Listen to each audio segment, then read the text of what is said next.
much. How ironic is it today that we are going to be discussing AP reorganization bill, which should have happened 12 years ago.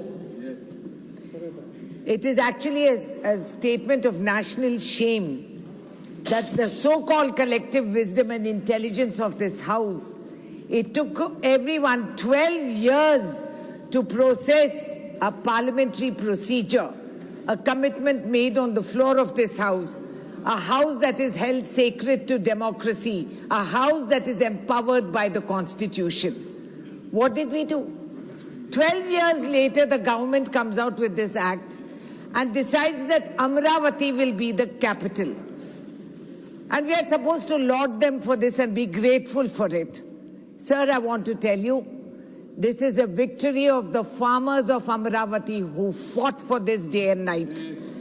For 2 years, the citizens, women like me who were on the road, never went back home, harassed by the police, harassed by the then ruling government. One man who was disputably a nut job sitting in the chair of authority. And the kind of humiliation that citizens faced, not a word was reported in the national media because the media was given enough advertisements to keep them dumb. This late delay, I am here to support that the name is Amaravati. That is by right that we have decided it's Amaravati, sir. But what does it mean?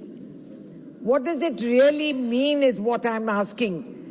There was administrative ambiguity for 12 years. Investor confidence dropped. Nobody came to put in their money because they were wondering. Otherwise, the new state should have lured and they have the ports. But they got nothing. 12 years of policy paralysis of the central government, the hypocrisy, where they supported the then CM's demand for 3 capitals. Have you ever heard of it? So what happened? Andhra did not have any capital for 12 years. I mean, this is the most amazing failure of supposed intelligence in this parliament of the ruling government. The act promised national institutions. Where is it in the full ecosystem, sir? Has this bill addressed those issues? It hasn't addressed those issues. It promised a major port at Dugarajpatnam, not delivered. Steel plant in Kadapa, vanished. Promised railway zone. It is now coming limping along after a decade. A promise made in haste and delivery delayed for a decade. Sir, I'm asking for 3 points here. Number one, that there will be a time-bound roadmap for Amaravati. No more announcements without executing timelines. It has to be transparent and visible. Status paper in Parliament on every promise made under the 2014 Act. If you have the courage and you have the commitment, do it. Accountability, why it was delayed and what compensation will be given to the people who have actually paid the price on the ground level, sir. Sir, there are also unresolved issues. Asset division of 1.42 lakh crore, still undivided after 11 years. Power dues, a disputed claim that needs a neutral settlement body. Nothing has been done. There have been accusations and counter-accusations. AP claims that Telangana owes 3.441 crore in principal and so much in payment surcharge, which is not true. And the court has ordered Telangana to pay these dues without substantiating the demand. The High Court of Telangana has quashed this demand, sir. Both states have legitimate grievances. We are co-joined twins, whether we like it or not. We work together and we have to move forward collectively if both states have to improve. But the central government has to stop playing these games.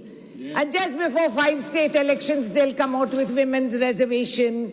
They'll come out with all these promises which do not exist on the ground. Krishna water dispute.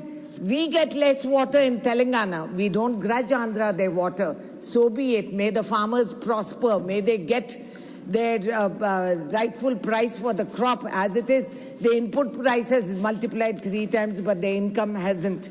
Institutions of national importance, Schedule 8, still unfilled for Telangana, as well as the Ramagundam plant in Telangana is hanged suspended because of unclear power purchase agreement between Telangana and NTPC. The railway coach factory promised to Telangana has not materialized, despite 100 times paperwork has been submitted, but it doesn't happen because we are not in coordination with the BJP there, sir. Andhra is. So hopefully after all that, at least they get some benefits, which I don't see anywhere in the near future.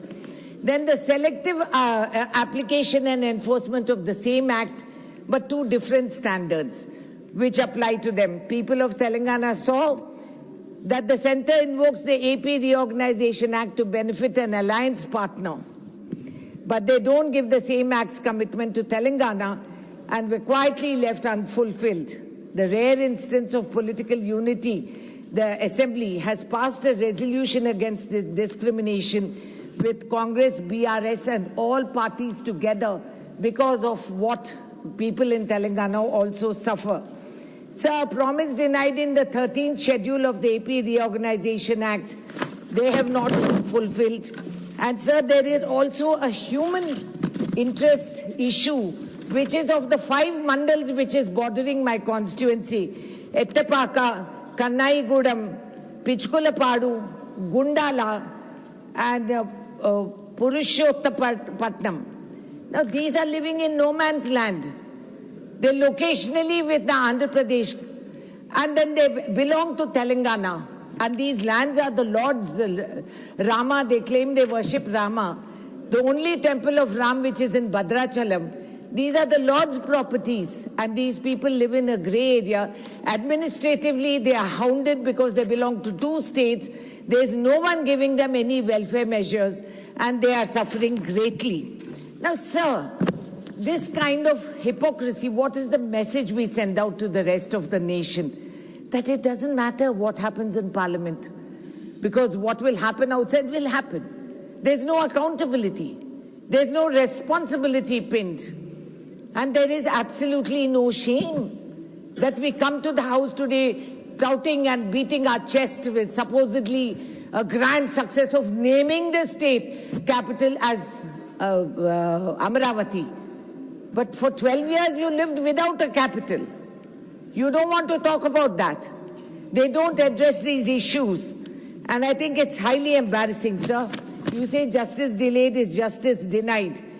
But then the fact is that we live in that way day to day, and we don't see a light at the end of the tunnel. If these issues have to be resolved, sir, I have repeated this, we want public accountability, transparency, statement in Parliament for everything that is achieved under this schedule. And unless you have a time, because, sir, there is a huge cost overrun. Lakhs and crores have been granted for state capitals in Gujarat. But the Telugu pride has been insulted. We are looked down because we are South Indians. We are Madrasis. They have no clue what the geography of the South is. I will say what I feel. I'm a South Indian. No. You cannot divide the nation like this. No. This secessionist feeling should not come. What do you want to ask? Deny us the right which they have assured, sir. You are a very experienced member. You ask what you want to ask. I have asked for what I want. No comparative. Sir, there has been not just a procedural delay, there has been developmental damage. Who is going to compensate that? What is going to happen to the investors who came forth first and ran away because there was no clarity? What happens to my lakhs of farmers? Sir, for 2 years, the farmers, the women of ordinary households were on the street agitating. This is their victory, that at least they've got a name for a capital. But what happens to their lands? Who's going to compensate? What happens to Polavaram project? They said they'll give it national status. Let them announce it in the schedule, sir. They have to say it. It's not enough to say Amravati. It was Amravati anyway.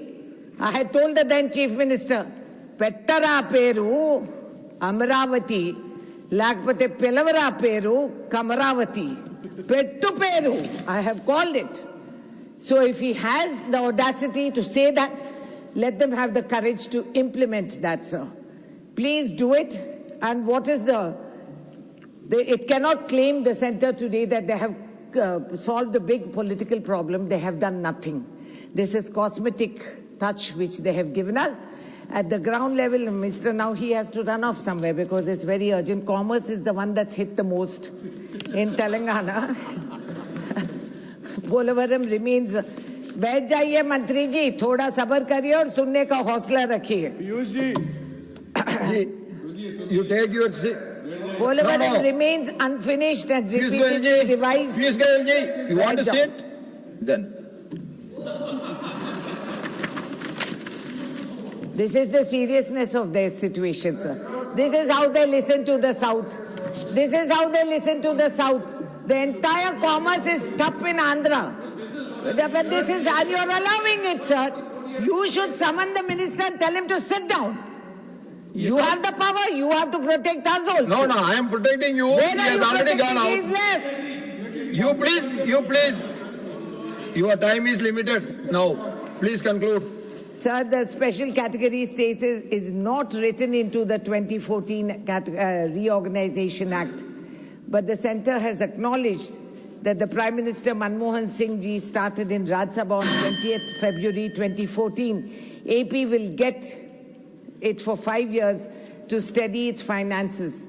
Now all this has been destroyed. So I am repeating again, have a transparent procedure, have accountability, have a time-bound action plan, resolve the issues which have not been done for so long, bring the 5 mandals into Telangana because that's where they belong and the Lord's land is there, and that they should have accountability and please compensate conclude. For the loss of finance, unemployment, please conclude, industry please. That has not come. They must compensate and Sriman give it its due. Thank you very much. Ram Mohan Naidu Garu.